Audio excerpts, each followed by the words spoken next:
Bueno, empezamos la clase número 2, control de gestión. Para el desarrollo de esta clase van a tener dos videos.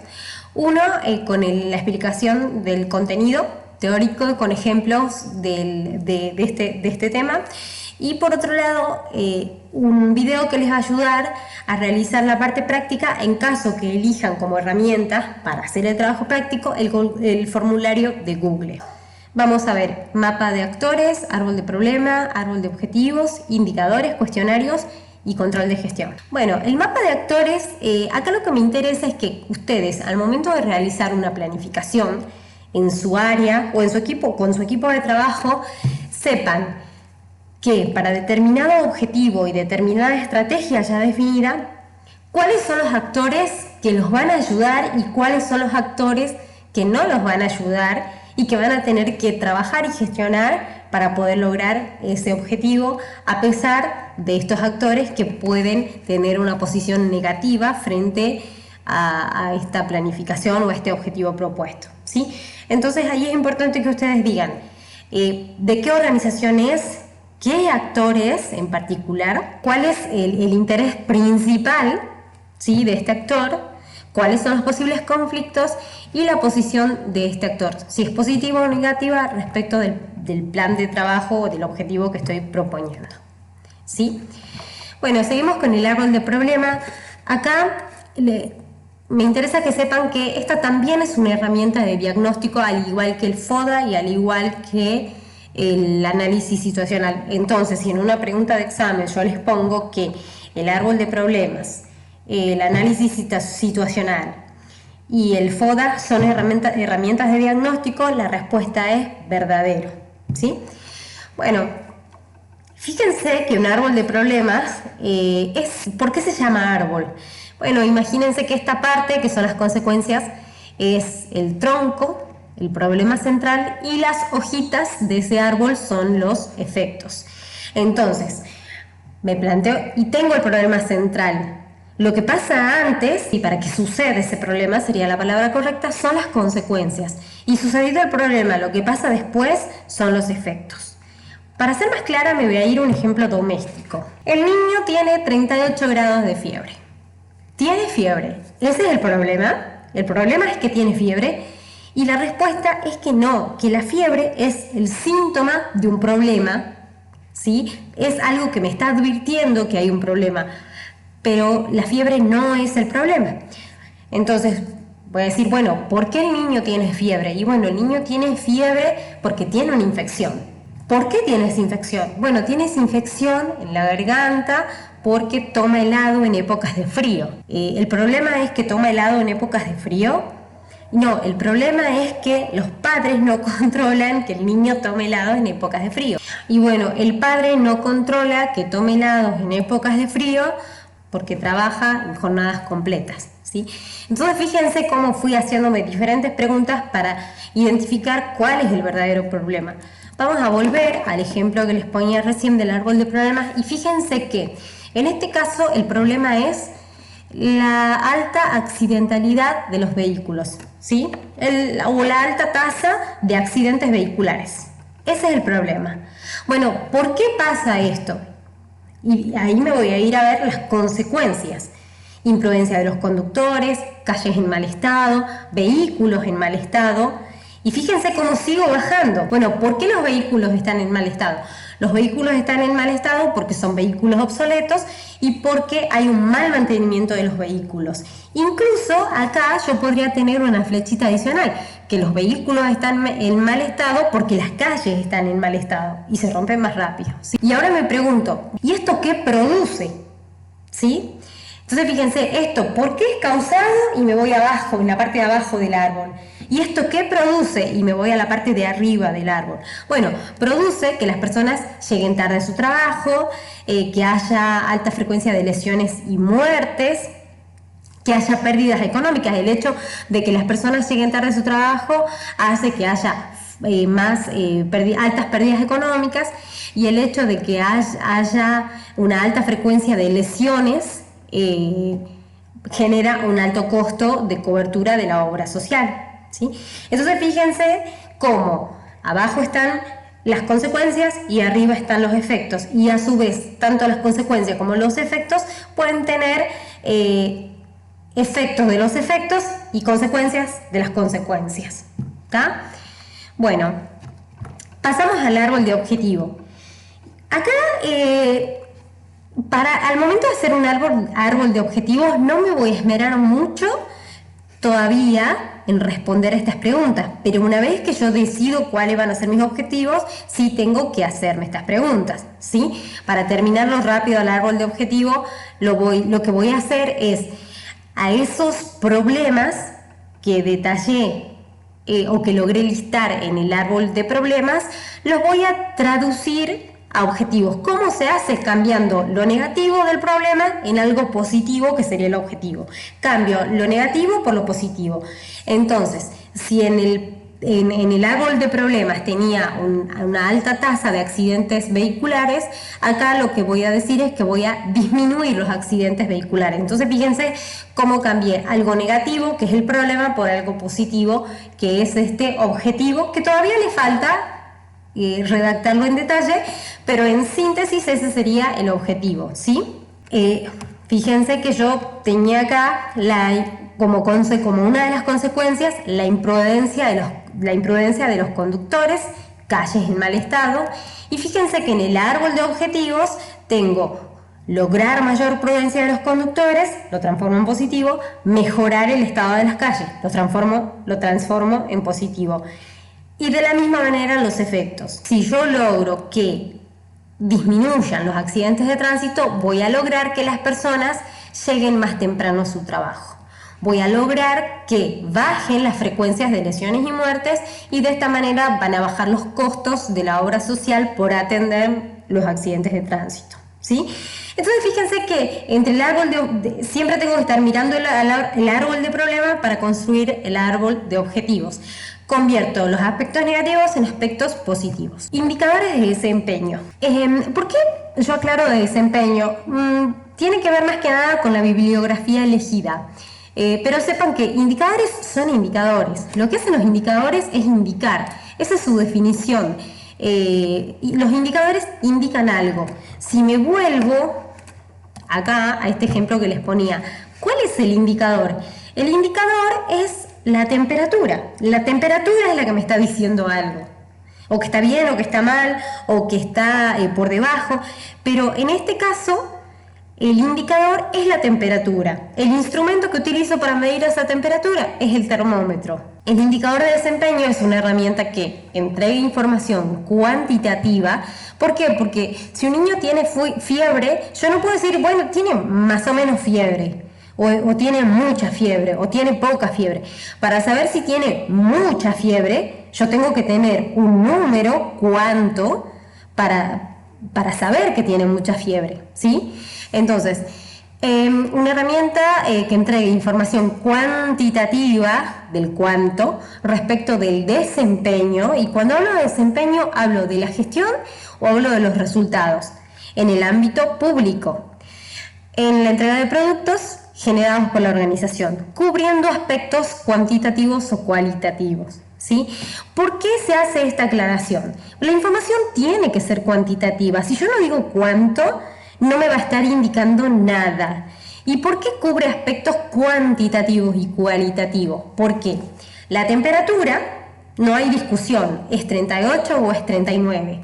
Ahora, si yo estoy enojada, ¿cuánto estoy enojada? Mucho, poco. Y ese es un aspecto cualitativo, ¿sí? O sea, no hay un instrumento que mida el nivel de mi enojo, pero es un aspecto que quiero medir. ¿Se entiende? Voy a poner dos ejemplos. Si yo quiero medir la cantidad de empleados públicos que llegan a las 8 en punto de la mañana, tengo un indicador, el porcentaje de empleados públicos que llegan a las 8 en punto respecto del total de empleados, ¿sí? Y estoy cubriendo un aspecto cuantitativo porque lo puedo cuantificar. Ahora, ¿qué cantidad de empleados están contentos con las tareas que realizan? Y ahí, fíjense que es un aspecto cualitativo, porque hoy me puede gustar más o menos la tarea que hago, va a depender de la percepción que tengo en el momento que me hacen la pregunta. Y fíjense que ya dije una palabra, me hacen la pregunta, porque estoy suponiendo que voy a hacer una encuesta de satisfacción y es un aspecto cualitativo. Bien, en realidad hay muchas bibliografías donde hacen diferentes distinciones de diferentes tipos de indicadores. Yo voy a usar esto, hay muchas otras definiciones de objetivos, yo me quedo, o mejor dicho, tipos de indicadores, y yo me quedo con estos tipos, ¿sí? Indicadores que entregan información del desempeño desde el punto de vista de la actuación pública en la generación de servicios. Y lo divido en estas etapas: insumos, procesos, productos y resultados finales. Y este proceso se puede aplicar en la administración pública y en una empresa privada. Todos tenemos estas instancias. Incluso si hay personas haciendo este curso que trabajen, por ejemplo, en el área de mesa de entrada, también tienen insumos, que son los expedientes que ingresan, también tienen procesos, que es el registro del expediente en el sistema, también tienen productos, que es el expediente que sale en el día, ¿sí? Así lo pueden definir como producto, y el resultado final, expedientes sin errores que salen en el día, ¿sí? Entonces fíjense que sea donde sea el área en el que estén y el puesto que estén desarrollando, tienen estas instancias en la generación del producto que ustedes están generando desde su puesto de trabajo. Y todas esas instancias las pueden evaluar en función a las siguientes dimensiones: eficiencia, eficacia, calidad y economía. Ahora vamos a ver qué significa cada una de estas dimensiones. Eficacia y eficiencia. Acá yo voy a hacer una distinción, esto ustedes lo pueden leer en el material. La diferencia entre la eficacia y la eficiencia: en la eficacia yo me preocupo y ocupo de lograr lo que me propuse. En la eficiencia no solamente me ocupo de lograr lo que me propuse, sino que además lo quiero hacer con el menor costo posible. Entonces fíjense que la eficacia me ocupo de hacer lo que me propuse hacer. En la eficiencia me ocupo de hacer lo que me propuse hacer, pero con el uso óptimo de recursos, sea dinero, sea personas, sea tiempo, ¿sí? Entonces, esa es la diferencia entre eficacia y eficiencia y me interesa que lo tengan muy, muy en claro, ¿sí?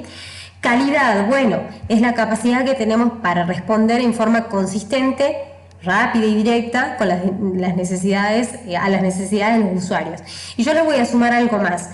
Estos parámetros de calidad se definen, ¿sí? Posiblemente una atención rápida sea un parámetro para una empresa o para una organización, pero la atención rápida no lo sea para otras organizaciones.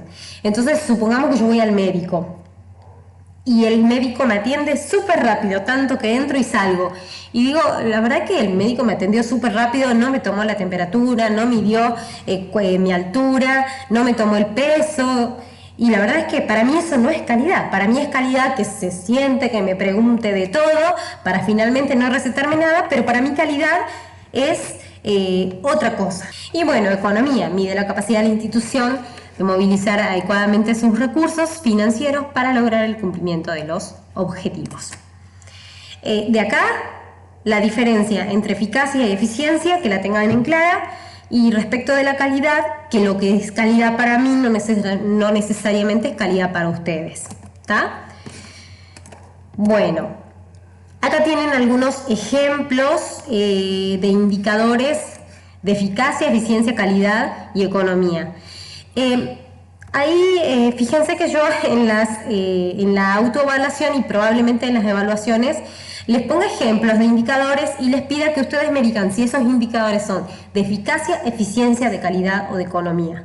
Y la verdad es que a mí me interesa, como les decía en la diapo anterior, que ustedes distingan bien cuáles son indicadores de eficiencia y cuáles son indicadores de eficacia o de eficiencia. Por ejemplo, número de horas invertidas en la confección de un expediente modelo. ¿Sí? Acá fíjense que estoy viendo que de confeccionar un expediente modelo, pero en cuántas horas estoy midiendo eficiencia, porque me importa el tiempo que se esté invirtiendo.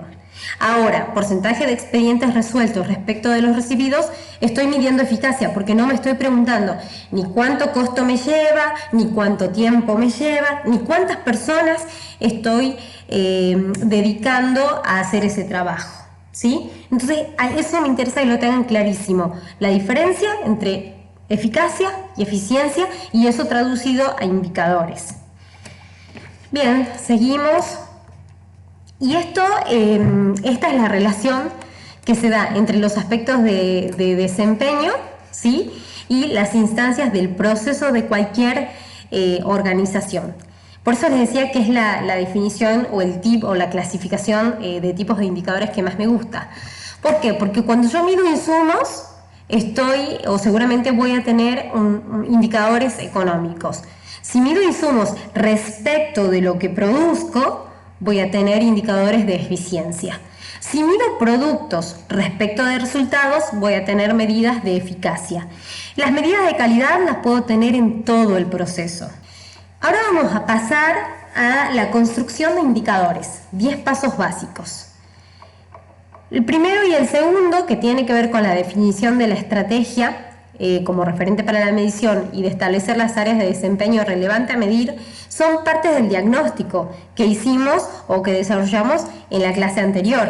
Entonces no me voy a meter en estos dos puntos porque ya fueron vistos de manera explícita y muy detallada en la clase anterior. Voy a pasar a la formulación del indicador y la forma de cálculo. El indicador debe ser claro, preciso y autoexplicativo, es decir, leyendo el nombre del indicador yo ya tengo que saber qué es lo que estoy midiendo.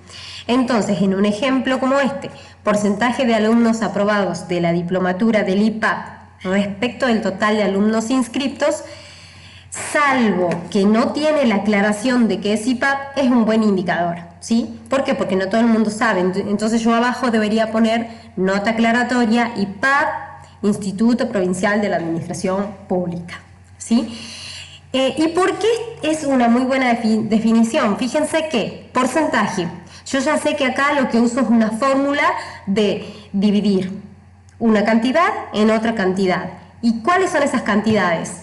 Alumnos aprobados en el numerador respecto, o sea, en el denominador, del total de alumnos inscriptos, ¿sí? Entonces yo ya sé que ahí lo que estoy haciendo es cantidad de alumnos aprobados dividido cantidad de alumnos inscritos por 100. ¿Por qué está bien hecha esa especificación?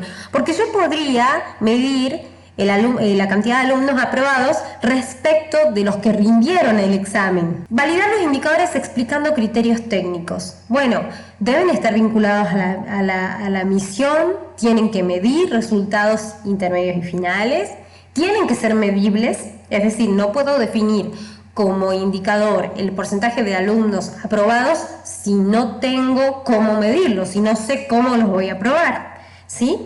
Tengo que tener identificados a los responsables de su cumplimiento, tienen que estar dirigidos a las prioridades de la gestión. Probablemente a mí en lo que se quiere medir, el dato que tengo inmediato es el porcentaje de alumnos aprobados, pero en realidad lo que debería medir, porque es un punto flojo, es el grado de participación en el aula, por ejemplo. Y eso lo vamos a ver cuando terminemos de desarrollar esta parte, que es la trampa de medición, de medir lo que se puede medir y no lo que se tiene que medir. Bueno, útil para el personal y quienes implementan las políticas públicas. Recopilar datos. Bueno, los datos pueden provenir de diferentes fuentes, ¿sí? Acá yo destaco dos. Estas dos fuentes no las tienen desarrolladas en el material, las tienen acá en el Power nada más. Las fuentes primarias están disponibles dentro de la organización. Las secundarias se originan fuera de la organización. Es decir, que si yo quiero medir qué cantidad de alumnos están cursando la la diplomatura respecto del total de población entre 36 y 50 años, la población entre 36 y 50 años probablemente la vaya a buscar en una fuente secundaria y sería la Dirección de Estadística de la provincia. el dato de la cantidad de alumnos inscriptos en la diplomatura o que están cursando la diplomatura sea una fuente primaria, que sean las bases de datos de los registros de quienes se inscribieron, ¿sí? Esa es la diferencia entre fuentes primarias y fuentes secundarias. Tengo que establecer las metas. Yo no puedo tener un indicador si no sé a dónde quiero llegar. Y si sé a dónde quiero llegar es porque previamente hice una planificación, ¿sí? Entonces, si yo digo que lo que voy a hacer es medir la cantidad de alumnos aprobados, tengo que saber cuántos alumnos yo creo que está bien que aprueben, ¿sí? Entonces yo puedo decir, bueno, lo ideal o la meta es que apruebe el 100% de los alumnos. Pero como es una nueva modalidad de enseñanza y estudio virtual, lo que me voy a poner como meta es que aprueben el 90%. ¿Sí? Esto es un ejemplo nada más. Mi meta es que apruebe el 100%, pero a los fines del ejemplo sirve. Entonces yo puedo decir, quiero que apruebe, mi meta es que apruebe el 90%. Ahí, si el indicador de alumnos aprobados respecto de los que rinden el examen me da un 60%, voy a decir, ¿cumplí la meta o no cumplí la meta? O superé la meta, o igualé la meta. Pero es necesario tener esa meta ya definida, previamente definida. ¿Tá? Bueno, establecer la fuente de los datos o medios de verificación. Nuevamente, tengo que decir de dónde voy a sacar esos datos. Y establecer supuestos. ¿Qué pasa si aspectos que no controlo pueden modificar la meta e incluso puede modificar o puedo necesitar otros indicadores? Monitorear y evaluar. Esto lo vamos a desarrollar más profundamente en la siguiente clase, pero acá lo único lo que yo quiero es que tengan en claro es que muchas veces se habla de monitoreo y evaluación y no se conoce cuál es la diferencia entre ambas cosas. Monitoreo, como lo ven ahí gráficamente, consiste en mirar, monitorear, miro, solamente miro, no analizo nada, miro. En la evaluación, ahí sí, bueno, eso que estoy mirando, ¿cómo está? ¿Cómo está respecto del año pasado? ¿Cómo está respecto del valor anterior? ¿Cómo está respecto a la meta que me propongo a futuro? ¿Estamos bien o estamos mal? Entonces fíjense que en el monitoreo es una actitud solamente de recabar datos y de tener la información al día, monitoreo. En la evaluación me siento a ver esos valores y veo respecto de lo que me propuse, respecto de lo que espero y cómo estoy, si estoy bien o estoy mal. ¿Está? Bien. Y paso número 10, elaborar informes. Si tengo todo un sistema de medición, si tengo un montón de indicadores, acá les voy a corregir esto, si tengo un montón de indicadores diseñados y no los informo, no tiene sentido, porque alguien tiene que poder estar mirando, monitoreando esos indicadores para que alguien más pueda hacer la evaluación y pueda corregir en el caso de que haya algo que esté mal o que no esté funcionando bien. ¿De acuerdo? Y acá lo que les decía en una de las diapos, la trampa de medición. Cuando ustedes vayan a diseñar un sistema de indicadores, tienen que tener mucho cuidado de no medir solamente lo que pueden medir, ¿sí? Como ejercicio muchas veces se empieza eso, midiendo lo que se puede, pero en un sistema de indicadores que pretendo usarlo para ver si estoy cumpliendo los objetivos propuestos, tengo que medir lo que debo medir, lo que me interesa medir y no solamente lo que puedo medir. ¿De acuerdo? Bueno, cuestionarios. Para el desarrollo de un cuestionario, y esto va a estar ligado al trabajo práctico que les pido. Ustedes tienen que saber que cuando van a hacer un cuestionario, ¿cuál es la relación entre el cuestionario y los indicadores? Que muchas veces los cuestionarios son una fuente de datos de algún indicador que quiero medir, ¿sí? Entonces, si yo quiero saber, lo que yo les hice al principio en la presentación de la materia fue un cuestionario. ¿Por qué? Porque yo quiero saber quiénes son mis alumnos, quiero saber si de acuerdo a determinadas preguntas que hago, como por ejemplo si tienen una PC en su casa, van a poder ver este video. Si tienen conexión a internet, capaz que no, entonces yo sé que no todos los alumnos van a poder ver el video porque van a tener un alto costo de internet. Voy a saber que los alumnos no todos van a estudiar, van a poder estudiar durante la semana, sino que van a estudiar los fines de semana porque tienen niños en edad escolar y que están haciendo las materias, realizando las clases todos los días. Entonces fíjense cómo un cuestionario es una fuente de información que me puede ayudar a mí a diseñar indicadores, ¿sí? Esa es la relación y por qué el desarrollo del tema cuestionarios acá. Y voy a hacer una diferenciación más de tipo general. El cuestionario tiene que ver con estos componentes y parte de estos componentes es la información que estoy solicitando. Esa información puede estar organizada y puede ser solicitada de diferentes maneras. Esas maneras son las encuestas, las entrevistas, grupos focales, observación directa. Hay un montón de técnicas, pero ustedes van a escuchar hablar mucho de encuestas y entrevistas. Las diferencias entre encuestas, entrevistas y cuestionarios es que a los cuestionarios los tengo que hacer para todo.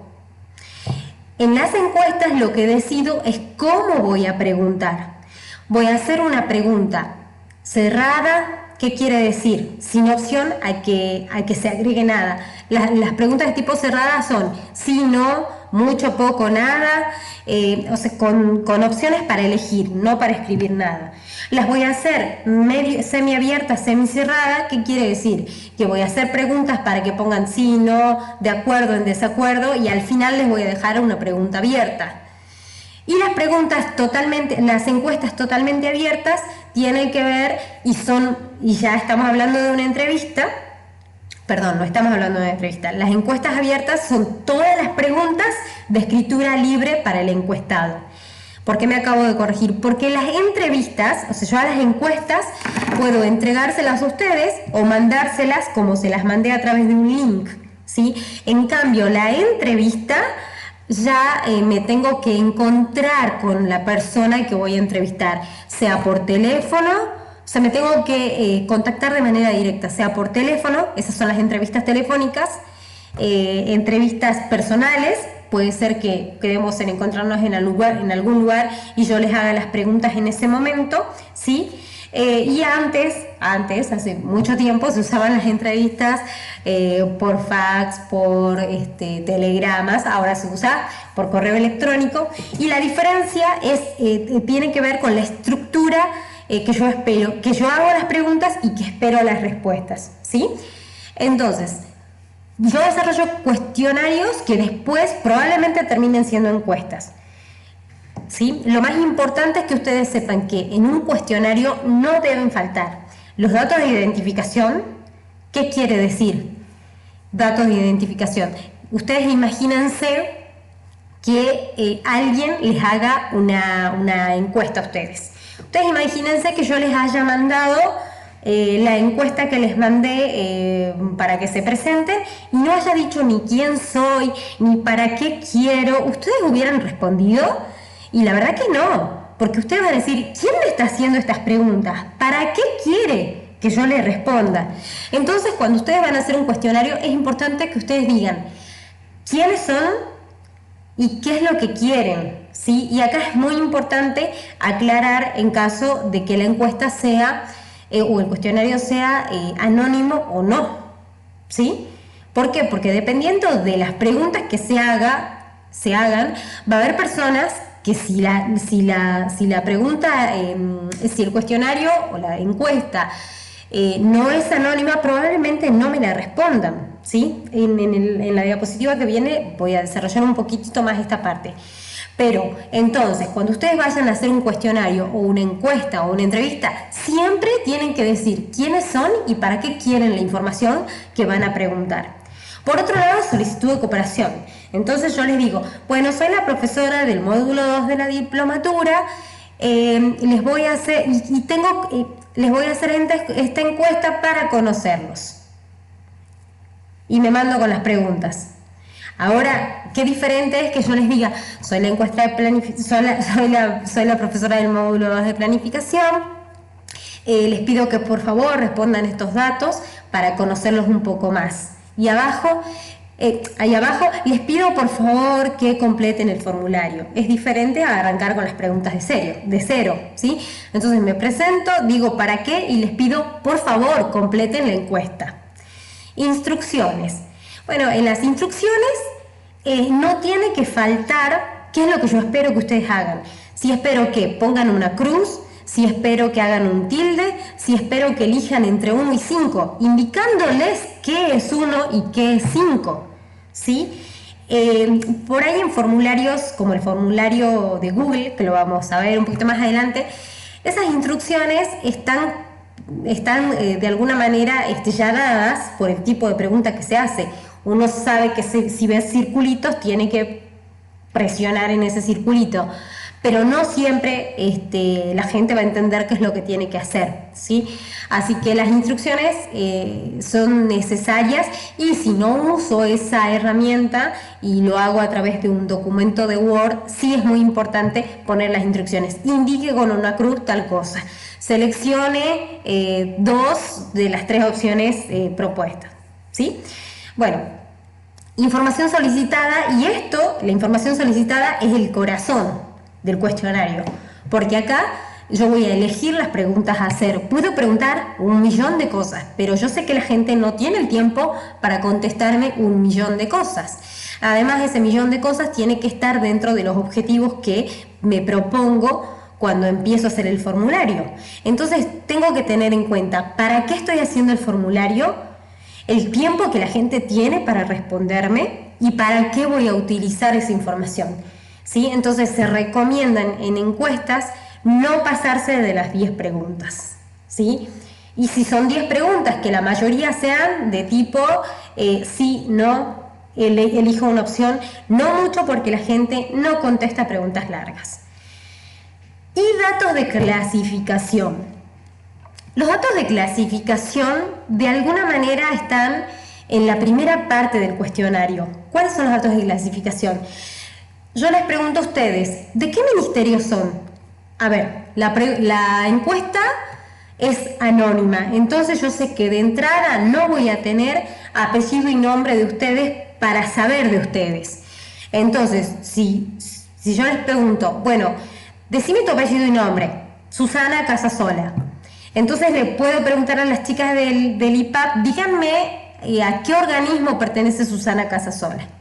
Y voy a tener datos de clasificación de ustedes, voy a saber que tienen 38 años, voy a saber que trabajan en el Ministerio de Desarrollo Social, voy a saber que es el primer año que quieren hacer la diplomatura, que no han intentado inscribirse otros años. O sea, puedo tener mucha información si yo les pregunto nombre y apellido. Entonces, un dato de clasificación es el nombre y el apellido, si yo con esos datos puedo tener más información de ustedes. Cuando la encuesta es anónima, no voy a tener nombre y apellido. Entonces, en ese caso, puedo preguntar otros datos que me ayuden a ordenar la información y poder sacar mejores conclusiones. Entonces yo les voy a preguntar, no me digan nombre y apellido, pero díganme de qué repartición son. Entonces, si yo encuentro que la mayoría de quienes respondieron que pertenecen al Ministerio de Gobierno y Justicia, por ejemplo, tienen como objetivo realizar formularios de Google, quiere decir que en esa repartición hay una fuerte demanda de ese tipo de formularios. Si la mayoría me responde que la mayoría de las personas de desarrollo social me responde que no tiene disponibilidad, voy a poner otro ejemplo, la mayoría de las personas de salud están trabajando de manera normal y hasta con más demanda de trabajo que en otras ocasiones por la situación que estamos viviendo en el contexto de coronavirus, y veo que al final sus calificaciones son de 7 para abajo, de alguna manera, fíjense cómo y ya estoy empezando a cruzar datos. ¿Cómo sé que por una pregunta que les hice en la encuesta, de acuerdo a la modalidad del trabajo, la mayoría de estas personas tienen un comportamiento en la nota?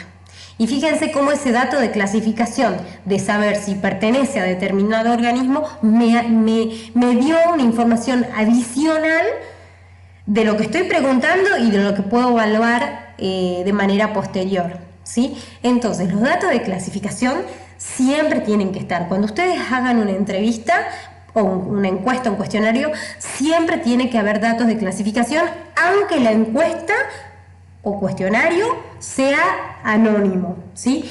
Datos como, por ejemplo, dígame su edad, dígame a dónde pertenece, sea un ministerio, sea fuera del ámbito de la administración pública. Supónganse que ustedes quieren preguntar qué opinan del medio ambiente. Bueno, les van a preguntar la edad, porque la edad puede tener mucho que ver, la conciencia sobre el medio ambiente con la edad. El barrio donde vive también les puede brindar información. Entonces, datos de clasificación siempre tienen que estar. Bueno, decisiones previas. Antes de decidir qué preguntas hacer, yo tengo que, y esto tiene que ver con lo que les decía acá, la información que voy a solicitar, los datos de identificación. Yo tengo que saber si la persona que voy a encuestar tiene habilidad para responder con exactitud. Si el encuestado está desinformado o es olvidadizo, yo lo voy a tener que recordar para que me conteste bien. ¿Sí? ¿Por qué? Porque yo ahí corro riesgo de tener mala información si no me doy cuenta de que el encuestado puede estar desinformado o que sea olvidadizo. Entonces, si yo quiero hacer una pregunta, por ejemplo, quiero hacer una pregunta del año del Bicentenario, de las actividades realizadas en el Bicentenario, y quiero preguntar si les gustaron esos globos que ponían en las plazas y en el parque, no me acuerdo cómo se llaman. Entonces, supongamos yo arranque y pregunte, ¿les gustaron los globos que estaban puestos en la plaza? Y la gente va a decir, sí, y no sabe de qué le estoy hablando, pero yo estoy suponiendo que él se acuerda. Entonces, esa es una mala pregunta. Yo lo que tengo que decir antes de hacer esa pregunta es, en el año 2016, en la provincia de Tucumán, se realizaron actividades para el Bicentenario. ¿A usted le gustaron los globos que se colocaban en las plazas o en el Parque 9 de Julio? Y ahí, con toda esa información que yo ya le di, va a decir, sí, me acuerdo. Sí, me gustaron, o no me gustaron. Entonces, fíjense que yo no me tengo que descuidar y tengo que tener presente si la pregunta que le estoy haciendo al encuestado requiere que yo le recuerde algo o lo informe de algo, ¿sí? Siempre y cuando no esté sesgando su pregunta, ¿sí? ¿Cómo sesgaría su pregunta? Usted sabe que el uso excesivo,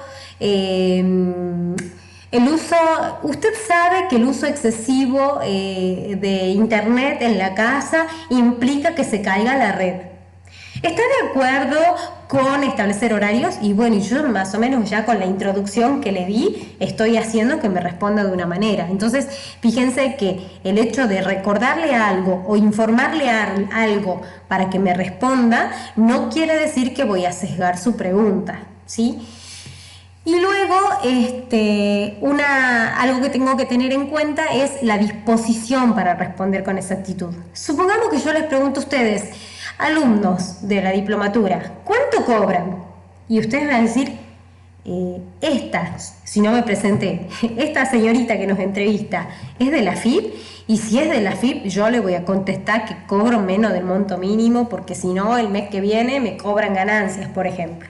Entonces, fíjense que dependiendo de la pregunta que haga, muchas veces las personas no van a estar dispuestas a responder con exactitud, aunque sepan la respuesta, ¿sí?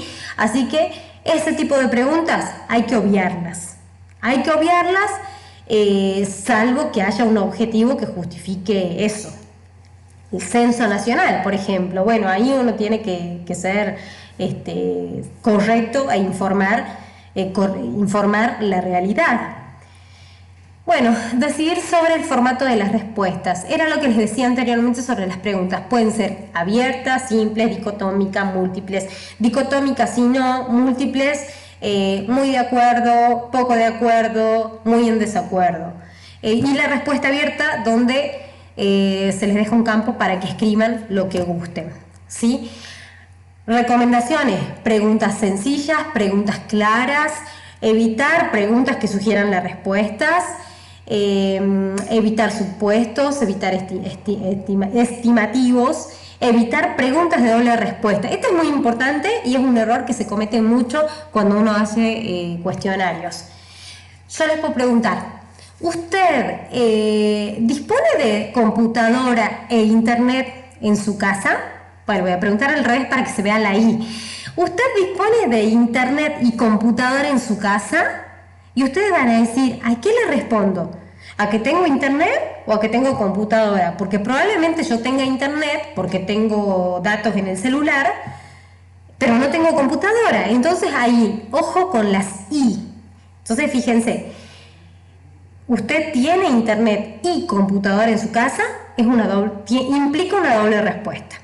¿Por qué? Porque son dos preguntas en una. Entonces eso hay que evitar. En todo caso, ¿usted tiene computadora? ¿Usted tiene internet? Son dos preguntas, ¿sí? Y bueno, esas son como las claves que ustedes tienen que tener en cuenta al momento de diseñar un cuestionario. Con esto ya cerramos. Control de gestión es un proceso que sirve para guiar la gestión hacia los objetivos de la organización y un instrumento para evaluarla. Esta es la definición que me interesa que tengan presente al momento de la evaluación y en general para la vida. Trabajo práctico del tema 2. Termino este video y hago el video para que quienes quieran hacer el trabajo práctico con el formulario de Google tengan esa guía, ¿sí? Bueno, ustedes lo que van a tener que hacer es elegir un tema sobre el cual les gustaría realizar una encuesta. El tema es libre siempre y cuando sea laboral, ¿sí? Lo eligen, lo plantean, tienen que hacer un cuestionario, 5 preguntas como mínimo, y de ese cuestionario, ¿cuáles son los indicadores que pueden obtener? Con que identifiquen 2 indicadores suficientes. Y ahora vamos al videito para que, en caso que no quede claro esto, lo tengan un poquito más claro con el ejemplo. Gracias. Hasta la próxima clase.